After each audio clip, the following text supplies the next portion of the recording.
দুধিয়ায় নতুন ফুটব্রিজ, সেনাবাহিনীর উদ্যোগে ফুটব্রিজ তৈরি। এক রাতের বৃষ্টিতে ভেঙে যায় অস্থায়ী সেতু। বালেশ্বর নদীর উপর নতুন ফুটব্রিজ।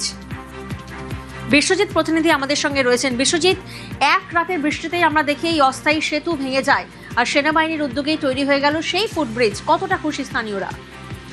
তো স্থানীয়দের মধ্যে খুশি জোয়ার কিন্তু ইতিমধ্যে দেখা গিয়েছে, কারণ দীর্ঘ 4 দিন ধরে এই দুধিয়া দিয়ে কোনো যাতায়াত ছিল না। কার্যত দুধিয়া শিলিগুড়ি মিরিকের মধ্যে যে যাতায়াত তা কিন্তু কার্যত বন্ধ হয়ে গিয়েছিল, কারণ এক রাতের বৃষ্টি, শনিবার রাতে অঝোরে বৃষ্টি, এবং সেই বৃষ্টিতে কিন্তু হিউম পাইপের অস্থায়ী সেতুটা ভেঙে যায়। এবং তারপরে সেনাবাহিনী গতকাল স্টিলের সেতু তা কিন্তু নির্মাণ করে, যার জেরে আজ সকাল থেকে কিন্তু প্রায় যানবাহন বাদ দিয়ে হাঁটা পথেই চলাচল শুরু হয়েছে। ফলে যানবাহন এবং পর্যটকদের যাতায়াতের ক্ষেত্রে আগামী 15 দিনের মধ্যেই ফের একটি বেইলি সেতু করা হচ্ছে, যা অস্থায়ী হিম সেতুর পাশেই থাকবে।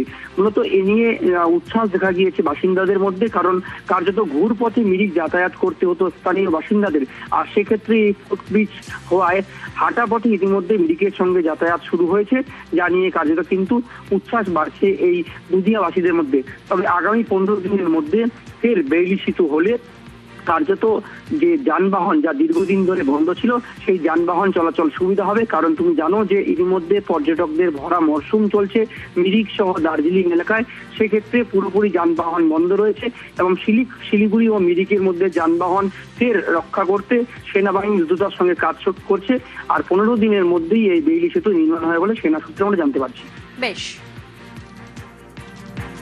यहाँ से दूसरे जगह जाके गाड़ी पकड़ रहे हैं, कोई सामान वामान है तो हैवी लोड नहीं दे रहा है यहाँ पे, सिर्फ 50 kg ऐसा ही दे रहा है लेने के लिए। आर्मी टीम ने बनाया, जो भी ये बनाया बहुत जल्दी बनाया, इसके लिए बहुत शुक्रिया देना चाहता हूँ।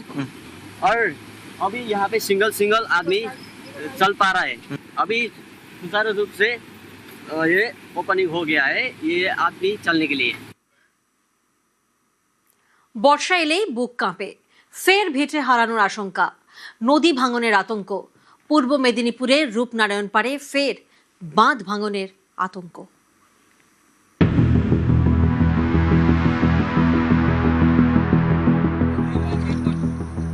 বছরের অন্য সময় শান্ত, বর্ষা এলেই ভয়ঙ্কর। দোরগোড়ায় বর্ষা, এখন থেকে সিঁদুরে মেঘ দেখছে রূপনারায়ণ পাড়ের বাসিন্দারা।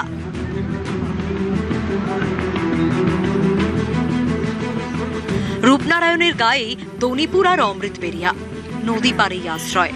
বর্ষায় ফি বছরই রূপনারায়ণের পাড় ভাঙে, নদীর জলে ভাসে আশেপাশের 5 গা। তো প্রতি বছর নদী বাঁধ ভাঙে, প্রতি বছর তো লোক আসে সারাইতে, নামের ওই পেপার দিয়া মাটি দিয়া সারি দিল প্রতি বছর। আর আমরা এখানে গ্রামবাসী সব ভয়ে মরতেছি। নদী বাঁধের অবস্থা খুব বিপজ্জনক, খুব খারাপ অবস্থা। এই আর পরের কোটাল থেকেই শুরু হলো এই ভাঙা, আর রেহাই নেই। এবারে সব ভেঙে সব শেষ হয়ে যাবে, জল ঢোকা শুরু হতে চলছে। বৃষ্টি হলেই রূপনারায়ণ পাড়ে ভাঙন আতঙ্ক, বাঁধ ভেঙে নদীর জল গ্রামে। 80টা গ্রামবাসী কিন্তু একটু ভয়ে আছে, তা আমরা সেটা আস্থা দিয়েছি। ইরিগেশন ডিপার্টমেন্ট দপ্তরে যারা আছেন ওনারা নিশ্চয়ই এই ব্যাপারে ভেবেছেন, এবং ওনাদেরকে আশাও দিয়েছি যে আপনারা ভয় দূর করুন, আমরা আছি, পাশে আপনাদের সঙ্গে আছি। ঊর্ধ্বতন কর্তৃপক্ষের কাছে আমার অ্যাপিল থাকবে, ইমিডিয়েট, টেম্পোরারিলি নয়, পাকাপোক্ত ব্যবস্থা করার জন্য, যাতে এলাকার সাধারণ মানুষ নিশ্চিন্তে বসবাস করতে পারেন। ইরিগেশন ডিপার্টমেন্টকেও আমরা বলবো যাতে ওই এলাকার মানুষের আর ওই আতঙ্ক না থাকে।